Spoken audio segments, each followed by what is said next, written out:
Quedan exactamente 2 meses para las elecciones. Los líderes de los principales partidos ya están ocupados en la pre-campaña. Sin embargo, la delicada situación económica de España hace que muchos ciudadanos no vean esa necesidad en centrarse tanto en las elecciones y siempre ocuparse por su situación particular. Es decir, encontrar un empleo, poder llegar a fin de mes, tener una educación de calidad y una sanidad en condiciones. Y en medio de todo este mare magnum, ¿qué papel tienen los creadores de opinión, los periodistas? ¿Son tan influyentes como uno pudiera pensar?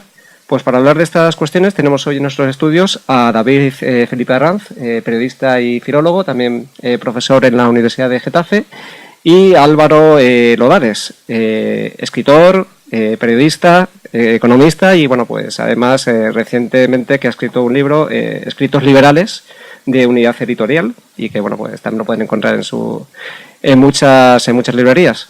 Pues buenos días a ambos. Buenos días. Muy bueno. Y bueno, pues para empezar a abrir el fuego, precisamente, bueno, pues hace unos días se conoció un estudio de la Asociación Española de Ciencias Políticas y de la Administración que venía a concluir lo siguiente: a pesar de lo que nosotros podemos creer que, bueno, pues los creadores de opinión, periodistas, influimos tanto en los votantes y en los políticos, parece ser que al final no lo es tanto.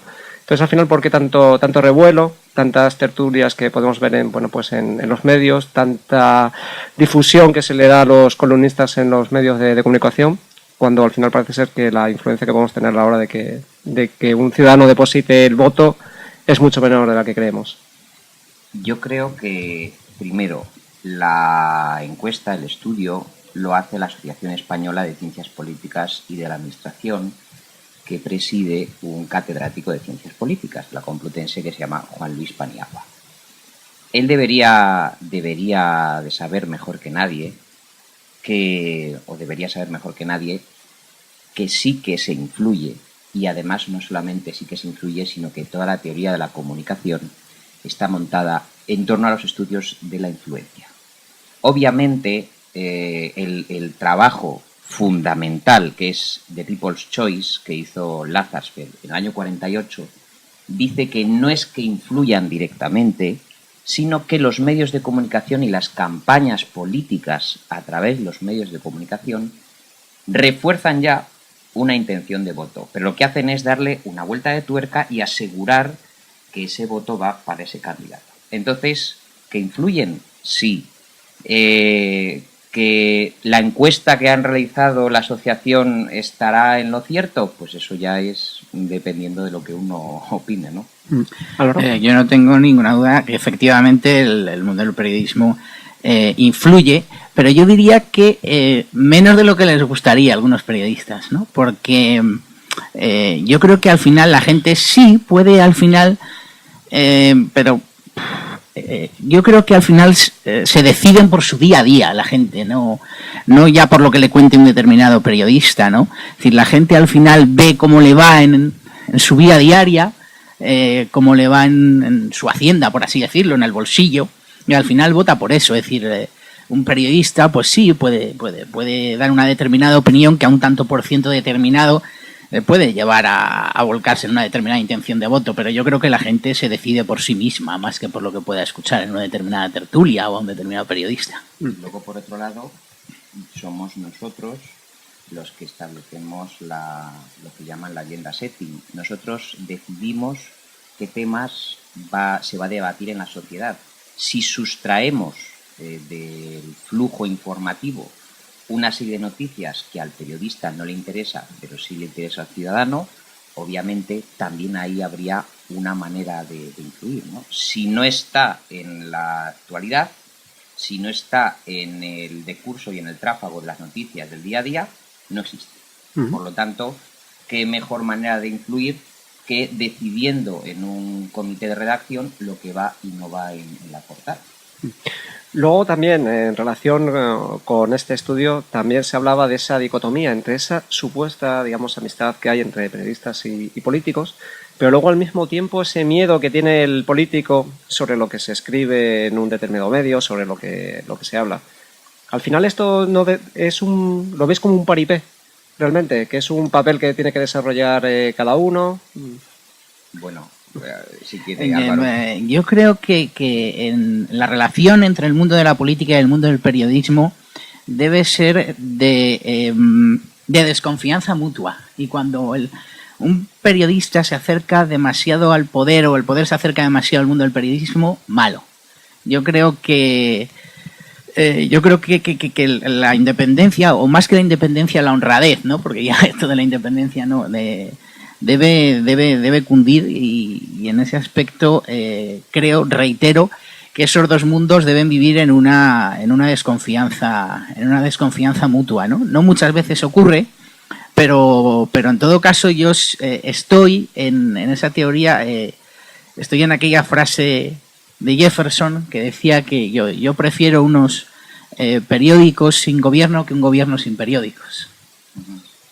Bueno, hay una cosa que me causa mucho sonrojo y aprovecho la tertulia para comentarla. Todas las Navidades la Asociación de Periodistas Parlamentarios entrega unos premios a los senadores y diputados. Es decir, los periodistas premian simbólicamente a los políticos.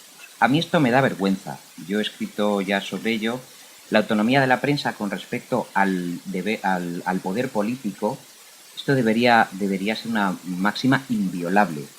Que nos hayamos encontrado en plena crisis estas Navidades con varios premios, variopintos premios a Rubalcaba, al mejor orador, al azote de la oposición, al desconocido en el Parlamento, al senador del año. Pero la sociedad no tiene ningún senador del año porque han suspendido todos.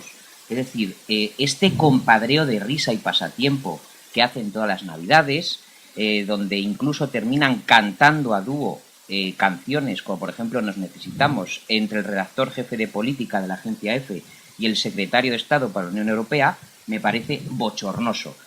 Si se pudiera, de una vez por todas, ejercer el contrapoder de una santa vez, que es que los políticos, en su ejercicio del poder, no son amigos de los periodistas. Los periodistas lo que tienen que hacer es controlar que esta gente, que la casta política, no se desmande. O sea, el órgano regulador frente a la opinión pública de un político abusivo es el periodista. O sea, que estaréis de acuerdo un poco en decir que la verdadera oposición al poder establecido, en este caso al gobierno, tendría que ser la prensa como tal, una oposición, digamos, distinta a la oposición política, vaya. Siempre se ha hablado del mundo del periodismo como el cuarto poder, ¿no? Y es un poco eso, ¿no? Debe ser efectivamente uno de los contrapesos que comente cuando el poder va más allá de sus funciones, ¿no? Cuando el poder político va más allá, ¿no? Y debería ser eso. Muchas veces vemos que no lo es porque se acerca demasiado al poder, pero es lo que debería ser. Sobre todo, cualquier comida, regalo, cualquier colegueo, cualquier chiste en los pasillos entre un político y un periodista que sabe que le tiene que atender bien porque si no ya no es su amigo. Esto me parece un disparate. Yo creo que el periodismo es como un sacerdocio, necesita de una pureza y de una limpieza porque hace un servicio social, porque la gente tiene que saber cómo la gente que les gobierna está manejando sus vidas y nosotros tenemos que controlar eso. Entonces, bueno, pues yo desde luego estoy en contra de los premios de la Asociación de Periodistas Parlamentarios. Muy bien. Pues centrándonos también en cuestiones actuales, cuestiones de libros como el de Álvaro. En estas semanas pues hemos asistido también pues a estas coincidencias malévolas. Por un lado pues tenemos la biografía de Alfredo Pérez Rubalcaba, que ha escrito Julio Somoano, y prácticamente al hilo seguidamente ha venido también la autobiografía de Mariano Rajoy, presentada además ayer con toda pompa y boato en el Hotel Intercontinental aquí en Madrid. ¿Ambos creéis que justamente la aparición de estos libros responde más bien a una estrategia de marketing electoral que más bien de los deseos de ambos candidatos de querer plasmar negro sobre blanco lo que va a ser su proyecto de gobierno? Rubalcaba ha dicho directamente que a él le importaba un pimiento recoger en un libro su ideario, si es que lo tiene. De manera que lo ha dicho, o sea, que no tenía ninguna intención, y de hecho no la tiene porque son libros que él en los que él no ha intervenido, sobre todo el de Somoano, al que curiosamente yo creo que ha elegido mal el calificativo llamándolo monje del poder, ¿no? Yo no lo llamaría precisamente monje a Rubalcaba, yo le diría como Quevedo el protodiablo entre los hombres, pero no precisamente el monje en el poder. Bueno, es que es campaña, pero por la misma razón que hablábamos antes. Entramos en el juego. Obviamente la oportunidad de ventas y de proyección de Julio Somoano al rebufo de las elecciones es incuestionable. Y respecto a Mariano Rajoy, yo sí le tengo que hacer una pregunta. ¿Este libro por qué nos ha salido antes? A mí me interesaba saber qué es lo que pensaba Mariano Rajoy de política, que, ojo, por lo que he leído un poco en el libro, tampoco está reflejado, porque son más bien sus vivencias personales, cómo se ve él frente a la sociedad. Y luego me ha hecho mucha gracia lo que ha comentado en la rueda de prensa y ha dicho: este es un libro a favor de Mariano Rajoy, es decir, a mi favor. Y se ha quedado tan ancho. Obviamente, quiero decir, lo escribe él, no va a ser a favor de Zapatero. Entonces, esto entra un todo en la dinámica surrealista, ¿no? Y luego ha añadido en la rueda de prensa que España no es Madrid ni Barcelona. O sea, toda una serie de perogrulladas concatenadas que, en fin, lo del título En confianza, pues tampoco, a mí tampoco me ofrece mucha confianza, que está bien para aquellos que quieran ver lo que hace don Mariano en su tiempo libre, pero yo quiero saber las propuestas, ¿no? ¿Cuáles son sus propuestas? Álvaro. Yo no tengo ninguna duda que es campaña electoral y llega en el momento, por tanto, oportuno en estos momentos, ¿no? Pero vamos, yo creo que no nos vamos a enterar demasiado de las propuestas de ninguno de los dos. Comparto que en el caso de que, por ejemplo, Rubalcaba lo tenga, y en el caso de Rajoy, me parece que es por otro aspecto por el que no nos enteramos de las propuestas, porque creo que va a tener que lo que necesita este país son unas reformas tan duras y tan drásticas que probablemente crea que si las comenta en un libro antes de las elecciones, la posible mayoría absoluta que en todas las encuestas se pronostica se podría reducir. Se podría reducir porque... otorgamos la capacidad. Sí, porque es que los comentarios que se oyen, por ejemplo, de que no va a haber recortes sociales, por ejemplo, etcétera, etcétera, pues es que los va a haber seguramente, y es que es casi hasta exigible que los haya. O sea, que probablemente no quiera comentar muchas de las propuestas porque van a tener que ser muy duras, ¿no?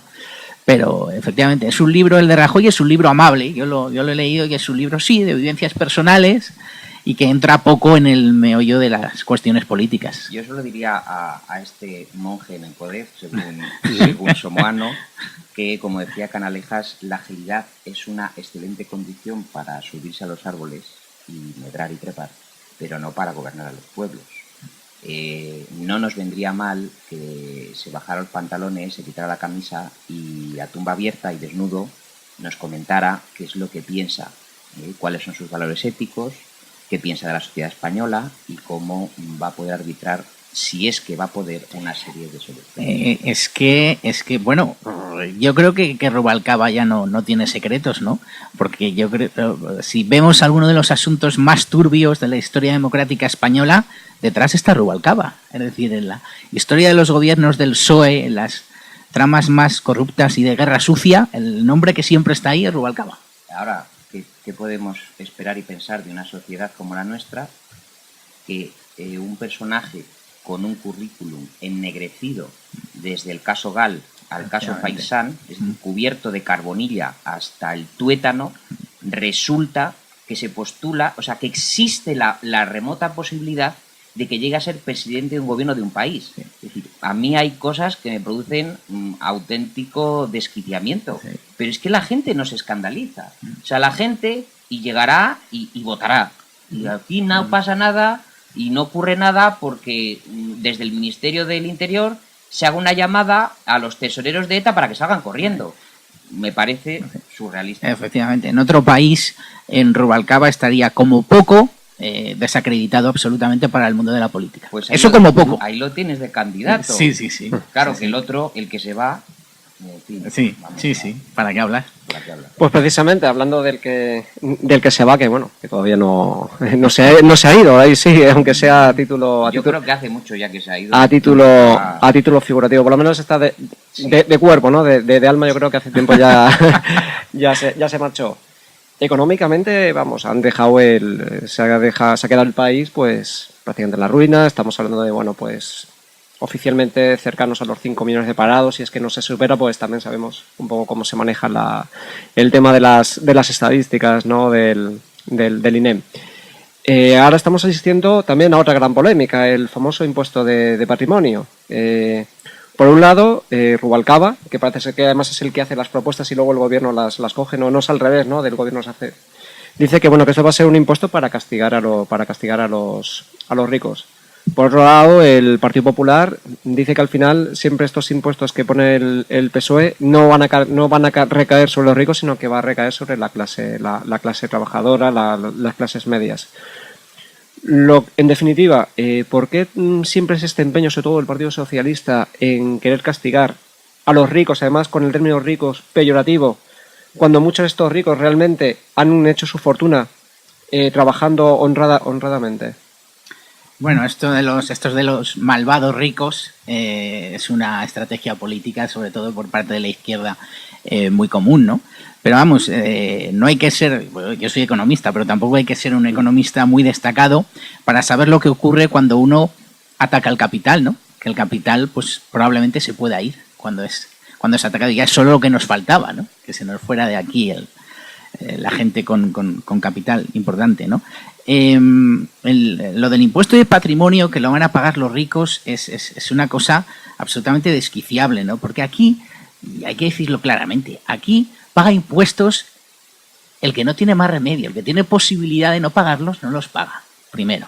Después, escuché el otro día una entrevista al señor Rubalcaba, en el cual hacía todo tipo de juegos y al final cayó en la trampa, ¿no? Sobre todo con las manos, ¿no? Sí, al final cayó en la trampa, porque al final reconoció que este impuesto del patrimonio, que efectivamente el gobierno ha puesto por petición suya, por así decirlo, al final no lo iban a pagar los ricos. Al final reconoció, ante las preguntas de quien le entrevistaba, dijo, bueno, es verdad, lo pagará la clase media, pero ojo, los más acomodados de la clase media.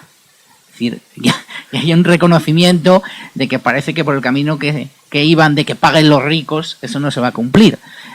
Por otra parte, el impuesto de patrimonio, hay que decir que es un impuesto especialmente injusto, porque se paga doblemente y además ataca a algo que no estamos en estos momentos para atacar, que es el ahorro.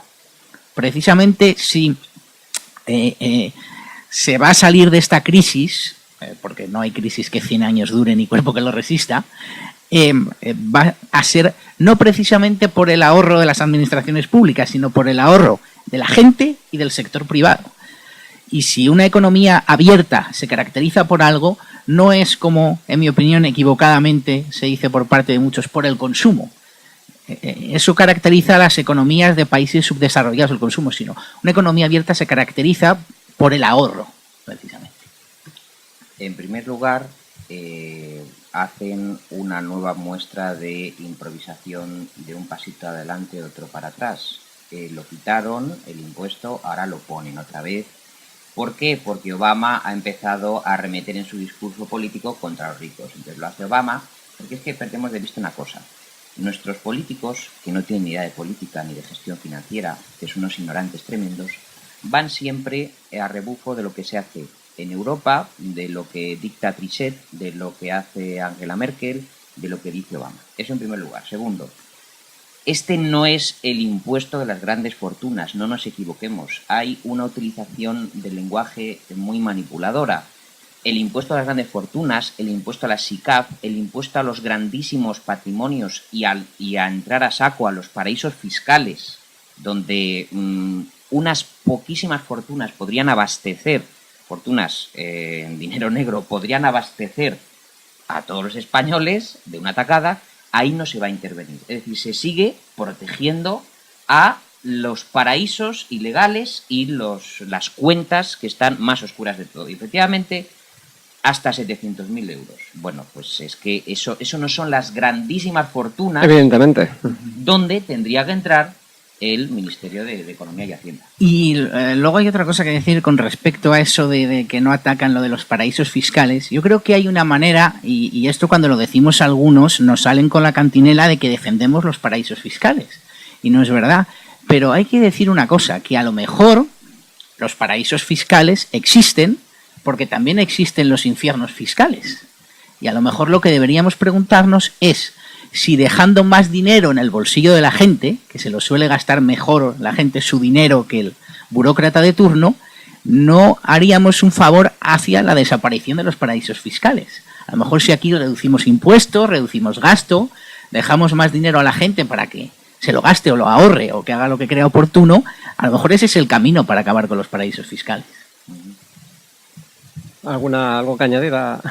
Eso puede ser, pero también hay otra cosa. Si lo que se hace es recortar, apretar el cinturón, y en realidad lo que les falta es inventiva, es crear valor y desarrollar empresa y potenciar todo tipo de apoyo a los nuevos empresarios, a los pequeños comerciantes que están totalmente desamparados, a lo mejor en vez de recortar y recortar, que parece que están obsesionados porque lo dice el Fondo Monetario Internacional, que esa es otra. Es decir, el Fondo Monetario Internacional, que en el último informe ha sido muy mal calificado. Tiene que tener una auditoría externa, el FMI, que realizan, ojo, universitarios, licenciados de las mejores universidades norteamericanas, estadounidenses, y suspende el Fondo Monetario Internacional en los consejos que da. Y aquí lo seguimos a cierraojos, porque lo dice el FMI. Es que el Fondo Monetario Internacional es una institución que oscila entre lo inútil y lo dañino. Sí, sí. Esperemos que en esta ocasión sea inútil únicamente y no dañino, pero no conozco ningún país que haya salido adelante gracias a las recetas del Fondo Monetario Internacional, porque si uno estudia lo que propone el FMI, ha propuesto siempre aumentar gasto e impuestos. Y con ese tipo de políticas no se sale de la crisis. Pues David, Álvaro, muchísimas gracias Encantado. por vuestras aportaciones y bueno, pues seguiremos atentamente el curso de los acontecimientos en estos 2 meses que la verdad van a ser de mucho trabajo, pero también yo creo que apasionantes. Yo creo que hay que leer mucho más. También es verdad. Sí, seguro. Pues muchas gracias a ambos. Adiós. Adiós.